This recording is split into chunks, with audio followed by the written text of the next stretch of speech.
Hello, everybody. Sorry. Welcome back to Shay with Amos. I'm your host, Jacob Gorgie, and joining me today is Uncle Sam Abadir. How are you? Good. How are you, Jake? I'm doing great. So, Good. welcome to the show. This has been something I've been trying to get you on for like 4 months. Yeah, like about that time. Man, it's been a Sorry while. for No, it's things fine. that Honestly, it was a lot of stuff. But anyways, we're gonna cut all of that. So let's start from the beginning. When did you come from Egypt to America? And did you come straight to Chicago?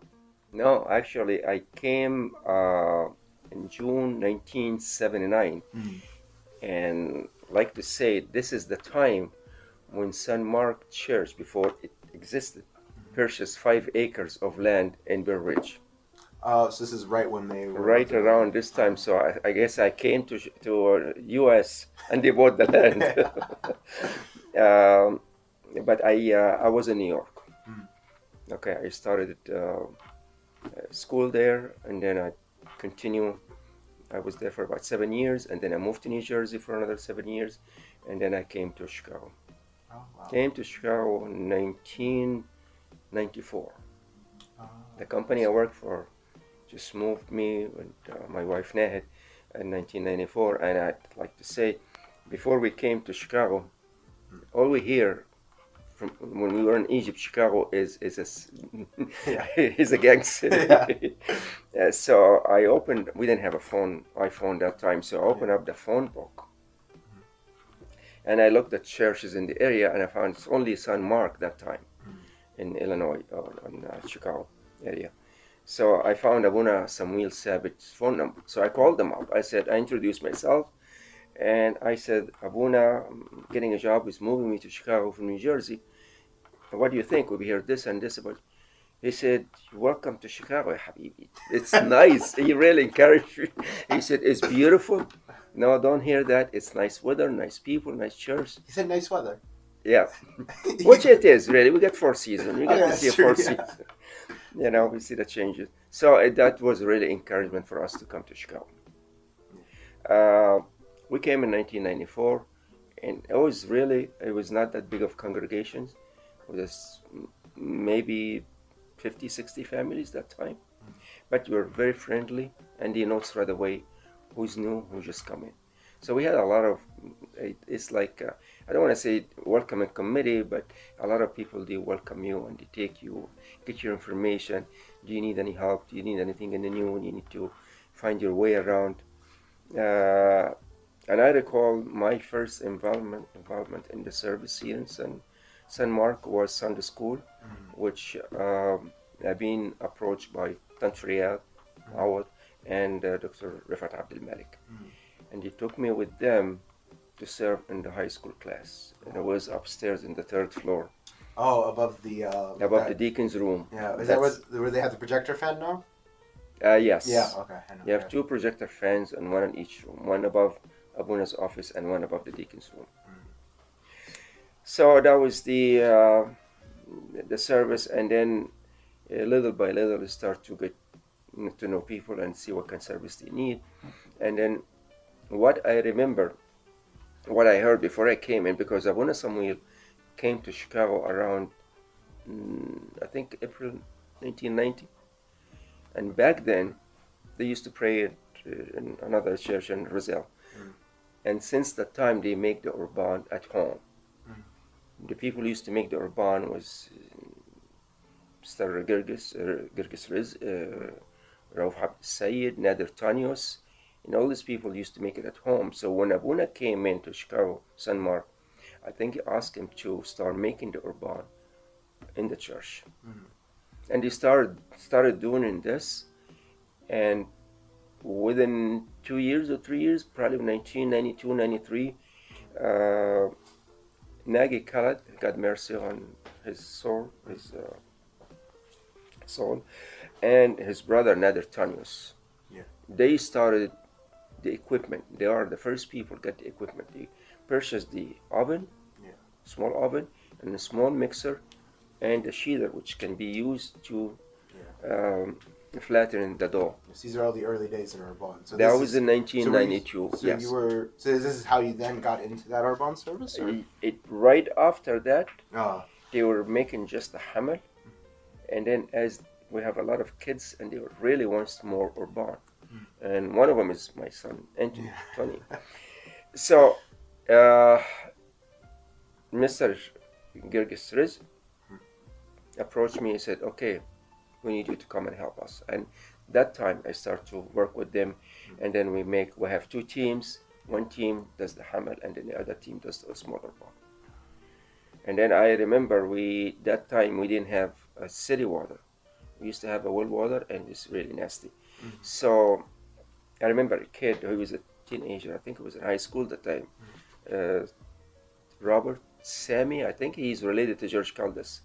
He was a good kid. He was wonderful. He used to live by the church, not far from the church, and every Sunday he pick up a 5-gallon container, fill it up with water from his house, and bring it to the church. We can use it. Yeah.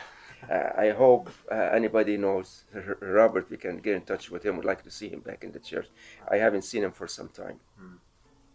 So that was the service, and we started making more and more urban in the old kitchen until really the congregation started to get bigger and bigger. We need more.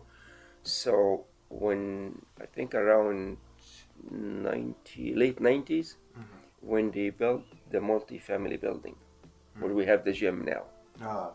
So we moved, and the people in the church and the ladies committee, they wanted to use the kitchen. So it was really appropriate for us to use the kitchen, the urban's room, and the kitchen at the same time. And especially when they cook ta'miya or kofta, that's going to affect the smell of their mouth. So we moved to where we at right now in the other building. And then we start to expand. I think the room was smaller, so we knocked down one of the walls and to make it bigger. And then we got more new equipment. So we got that mixer. By that time we moved, it went bad. So we had to get rid of it, or give it the same company, and they gave us credit for it, and we get us a bigger one, newer one.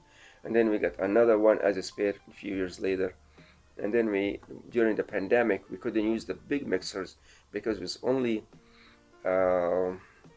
like Abuna and maybe one or two deacons serving for this serving. So we had to get a smaller mixer just for that purpose, so they can do a couple of pounds for the hamel. That was when we moved in. I remember, because we didn't have enough people to do the urban on Saturday, so we said, okay, let's move into do the urban on Saturday night. Yeah. Okay. Because there wasn't people coming Sunday. Yes. Oh, yeah. And it was very difficult. Make 50 pounds of dough and cut it by hand and use the sheeter we have. Yeah. I recall the gentleman used to work on that sheeter is Yusuf Fahmi. Yeah. And he's still with us. And he was great. He was very fast. He get a big piece of dough. Yeah. He flattened it by hand. Yeah. He put it in the sheeter. He bring it out as a long dough, and then we start using the cutter to cut it for his work. After 1 hour, he is soaked with sweat. Yeah. But the problem we had with making the urban Saturday night is next day we tried everything. It's not fresh anymore. So the congregation started to complain that this is not fresh, so we need better quality. So we went back to Sundays. Yeah. And then that time I remember when we were doing Saturday night, George Basili was with us, was doing the urban, and his recommendation, he said, what can we do with like a production line?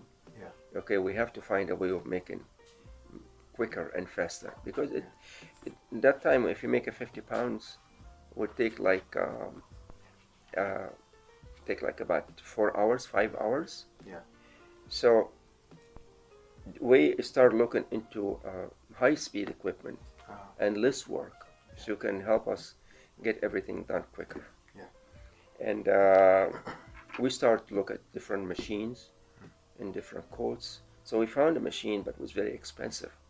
And of course, the church could not afford that machine, but it's great. That's the machine we have now. Yeah. So his dad, Dr. Sarwar Basili, God mercy on his soul, heard about it, and he asked to see the code. Yeah. And he welcomed the idea. And he said, don't worry about anything. And he voluntarily to get us that machine. Now the machine will make now about 75 to 100 pounds of small urban in that machine in probably half an hour. Okay, so he welcomed the idea and we got the machine, and now the machine is really helping us a lot. Yeah. Right now we can make about 100 pounds of urban in 2.5 hours. Wow. That's if we have 4 people. Yeah. Because we need just one person to focus on cleaning the mixer and the machine. Ideally, we'd like to see about 5 to 6 people, because we still do the stamping by hand. Yeah.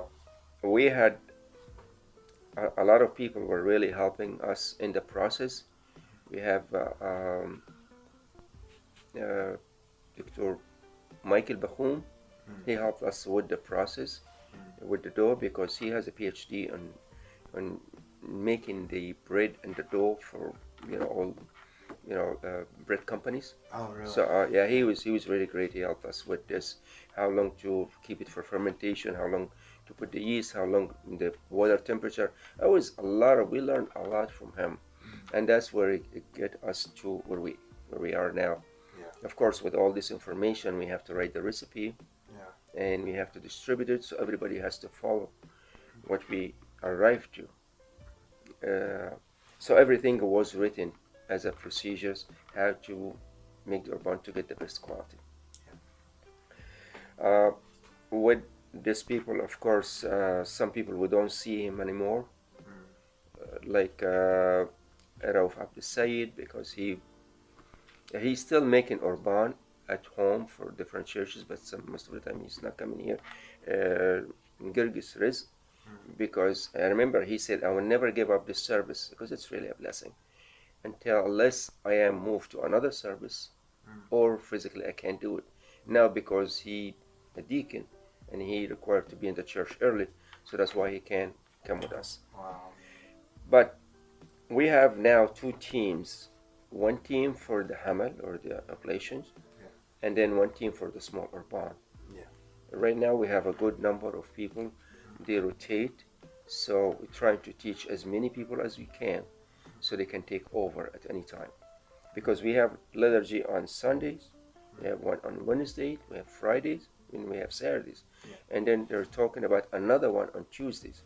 Needless to say, when there's an occasion, like Feast of the Cross or St. Mary or anything like that, we have to have a liturgy. So we need extra people to do the Hamal. So right now I have number of names, of course, Gamal Michael, Hani Masoud, Mark Malik, Sam Marzouk, Ihab Mikhail, of course your dad, Sam Gorgi, Nisim Ab, Mina Shnuda, Ibrahim Shnuda, Milad Isaac. I'm with no other people, I can't remember them all, but they're all good, and each one, Mark is making this schedule for the small liturgies, so they can take turns. Yes. With the smaller barn, we have a schedule for these people, which they start for the Hamal people start early, and by the time you're done about 6 o'clock, the second team comes in for the smaller barn. Okay. With those people, we have few leaders can take care of the process, and they prepare the dough for the other people when they come in. We have and the youth really are getting very good in doing the urban, and they're very independent now. I named some like Paula, Bishoy, Pierre, Youssef. Of course, they're related to you. You, Jacob, one of them. James have been, the whole family now is getting involved. We got Jacob Abatar, Nicholas Mawad. He's not with us now. He's in the college, but he is very good. We got Yusuf Halim. We got Mina and Carlos Tawadros. They are good.